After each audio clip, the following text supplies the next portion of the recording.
Good morning all of you. Today my topic is endocrine system and this is the second portion of the third unit of your pathophysiology syllabus. Okay. So endocrine system, it is the system of glands in our body. Generally क्या है हमारी body में जो पूरी glands का system है उसको बोलते हैं एंडोक्राइन सिस्टम. ओके.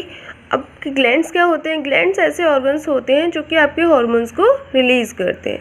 ठीक है. अब होते हैं types of gland. Types of gland generally 2 types के होते हैं. फर्स्ट ऑफ ऑल इज है endocrine gland and second one है एक्सोक्राइन ग्लैंड. एंडोक्राइन ग्लैंड्स क्या होते हैं? एंडोक्राइन ग्लैंड जो है वो है डक्टलेस ग्लैंड होते हैं. मतलब इसमें क्या होता है कि जो आपके हार्मोन्स रिलीज़ होते हैं वो डायरेक्टली ब्लड वेसल्स में रिलीज़ होते हैं. ठीक है. उनको डक्ट की नीड नहीं होती. और एक्सोक्राइन ग्लैंड्स जो होते हैं उसमें से hormones through a duct release होते हैं. ओके. अब आते हैं importance of endocrine gland. Importance of endocrine gland में जनरली क्या है कि हमारी जो ग्लैंड्स हैं उनकी इम्पोर्टेंस इसलिए नेसेसरी है क्योंकि हमारे जितने भी फिजियोलॉजिकल प्रोसेसेस हैं वो इन्हीं के थ्रू होते हैं. जैसे कि आपका रिप्रोडक्शन प्रोसेस हो गया, ग्रोथ एंड डेवलपमेंट प्रोसेस हो गया, आपका डाइजेशन प्रोसेस हो गया, जितने भी हमारी बायोलॉजिकल एक्टिविटीज़ हैं वो इसी की तरह होती हैं. ओके.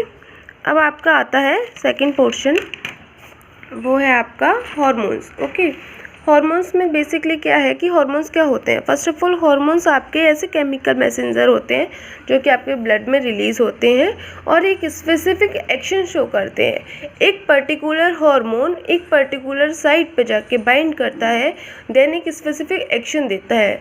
जैसे कि आपके जो रिप्रोडक्शन वाले हार्मोन्स हैं वो रिप्रोडक्शन सिस्टम में ही हेल्पफुल हैं, अदर किसी और में हेल्पफुल नहीं है. ऐसे ही हार्मोन्स का एक स्पेसिफिक फंक्शन होता है जो वो स्पेसिफिक एक्शन प्रोड्यूस करते हैं. इनका क्या फंक्शन होते हैं? बेसिकली इनके फंक्शन होते हैं कि सारी जितने भी बायोलॉजिकल एक्टिविटीज़ हैं उनको मेंटेन करना, होम्योस्टेसिस मेंटेन करना. होम्योस्टेसिस मीन्स आपकी बॉडी में बायोलॉजिकल एक्टिविटीज़ के बीच बैलेंस मेंटेन करना, इक्विलिब्रियम मेंटेन करना. थर्ड वन है कि फ्लूइडिटी सिस्टम आपको मेंटेन करना, जैसे कि आपका वाटर एंड सॉल्ट का रीअब्जॉर्प्शन वगैरह होता है वो मेंटेन करना. ओके. देन फिर इसमें ये है लास्ट, ये छोटा सा पोर्शन है, इसमें है hormones are generally work to reach a target site and bind to a receptor. जिससे कि हार्मोन्स रिलीज होते हैं वो अपने टारगेट साइट पे जाते हैं और रिसेप्टर से बाइंड होते हैं, देन फिर वो अपना एक्शन शो करते हैं. ठीक है. अब आते हैं नेक्स्ट टॉपिक है इसमें endocrine gland and their hormones. इसका मतलब है कि हमारी जो एंडोक्राइन ग्लैंड्स हैं और उसके हार्मोन्स. ठीक है. Different type hormones.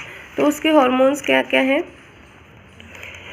इसमें है कि because hormones are basically most important for the biological activities of our body. इसमें है क्योंकि हार्मोन्स हमारी जो बायोलॉजिकल एक्टिविटीज़ है उसके लिए मोस्ट इम्पॉर्टेंट है. तो देखिए डिफरेंट हार्मोन्स का क्या क्या फंक्शन है. हाइपोथैलेमस. हाइपोथैलेमस आपका ब्रेन का एक ऐसा पोर्शन है जो कि पिट्यूटरी ग्लैंड के पास होता है और इसका मेन फंक्शन होता है कि जो हार्मोन्स का सीक्रेशन है उसको रेगुलेट करना और अगर ज़्यादा रिलीज़ होता है तो उसको एक लिमिट में इनहिबिट करना. ठीक है. और आपका जो बॉडी टेम्परेचर है उसको रेगुलेट करना. देन आता है आपका पिट्यूटरी ग्लैंड. ठीक है. Pituitary gland is also called as master gland. Master gland इसको इसलिए मास्टर ग्लैंड कहते हैं क्योंकि इससे मोस्ट ऑफ दी हार्मोन्स हमारे रिलीज़ होते हैं. ठीक है. और ये हमारी जितनी भी बायोलॉजिकल प्रोसेस हैं, जितनी भी फिजियोलॉजिकल प्रोसेस हमारी बॉडी में उसको रेगुलेट करता है.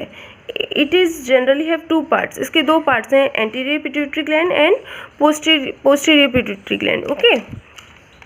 अब आपका पोर्शन आता है कि एंटीरियर पिट्यूटरी ग्लैंड्स और उसके hormones. Okay. Anterior pituitary glands और उसके हार्मोन्स का मतलब है कि आपका एंटीरियर पार्ट मतलब आपका जो फ्रंट वाला पार्ट होता है. ठीक है. अब इसके हार्मोन्स है ग्रोथ हार्मोन, प्रोलैक्टिन. तो इसमें है पहला है आपका growth hormone. Growth hormone generally जैसे कि इसके नाम से पता चलता है कि हमारी जो बॉडी की ग्रोथ हो रही है, बॉडी में जो हमारा सेल्स का हाइपरप्लाजिया होता है वो किसकी वजह से होता है? ग्रोथ हार्मोन की वजह से होता है. जैसे कि आप देखते हैं किसी की हाइट काफ़ी इंक्रीज़ हो जाती है. ठीक है. और किसी की हाइट बिल्कुल ही कम रह जाती है. तो वो डिपेंड करता है कि उसके अंदर ग्रोथ हार्मोन किस रेट से रिलीज़ हुए हैं. ओके. सेकेंड वन है आपका प्रोलैक्टिन. प्रोलैक्टिन हार्मोन जनरली क्या है जब कोई भी वुमेन आफ्टर डिलीवरी एक बेबी को फीडिंग कराती है तो उस टाइम पे जो आपका मिल्क फीडिंग के लिए प्रोलैक्टिन हार्मोन रिलीज़ होता है, ये उसके लिए रेस्पॉन्सिबल है। जनरली क्या है, आपका जो लैक्टेशन प्रोसेस होता है ना, उसके लिए ये वाला हार्मोन इम्पॉर्टेंट होता है, ठीक है। और जनरली क्या होता है, ये एज अ कॉन्ट्रासेप्टिव भी वर्क करता है इन अदर वेज, ठीक है। मतलब अगर प्रोलैक्टिन की हार्मोन की जो इंक्रीज़ हो जाता है रेट, तो वुमेन जो है वो कंसीव नहीं कर पाती है। इसके बाद है आपका कॉर्टियोट्रोपिक हार्मोन, ठीक है। इस हार्मोन में क्या होता है कि आपकी बॉडी में जितने भी स्टेरॉइड्स सिंथेसाइज होते हैं, ठीक है, वो इसकी वजह से ही होते हैं। अब वो स्टेरॉइड्स आपके हो सकते हैं जैसे कि एज अ रॉ मटेरियल आपको ज़रूरत पड़ती है ना, तो सेक्स हार्मोन के लिए जितने भी आपके स्टेरॉइड सिंथेसाइज होते हैं वो इस वाले हार्मोन्स की वजह से होते हैं। फोर्थ वन है आपका गोनाडोट्रोपिन हार्मोन। ये हार्मोन आपका जनरली होता है आपके रिप्रोडक्शन से रिलेटेड, ठीक है। अब जैसे कि एक पर्टिकुलर एज के बाद फीमेल और मेल में, ठीक है, बॉयज़ एंड गर्ल्स में एक ऐसी स्टेज आती है जिसमें कि उसकी बॉडी के जो आपके जो ऑर्गन्स हैं उसमें चेंजमेंट आने लगते हैं, ठीक है, मैच्योरेशन आने लगता है, ठीक है। तो वो इन्हीं की वजह से होता है। ये सेक्स हार्मोन जो है वो एक पर्टिकुलर एज पे जाके रिलीज़ होते हैं। It is of two types. First one है LH and second one is FSH। इसकी फुल फॉर्म मैंने लिख रखी है। LH में क्या होता है कि आपका जो मेल्स में टेस्टोस्टेरोन हार्मोन होता है उसको ये रेगुलेट करता है, ठीक है। FSH में क्या होता है कि आपकी जो फीमेल्स में जो आपके फॉलिकल स्टिमुलेशन होता है ना, उसमें हेल्पफुल होता है।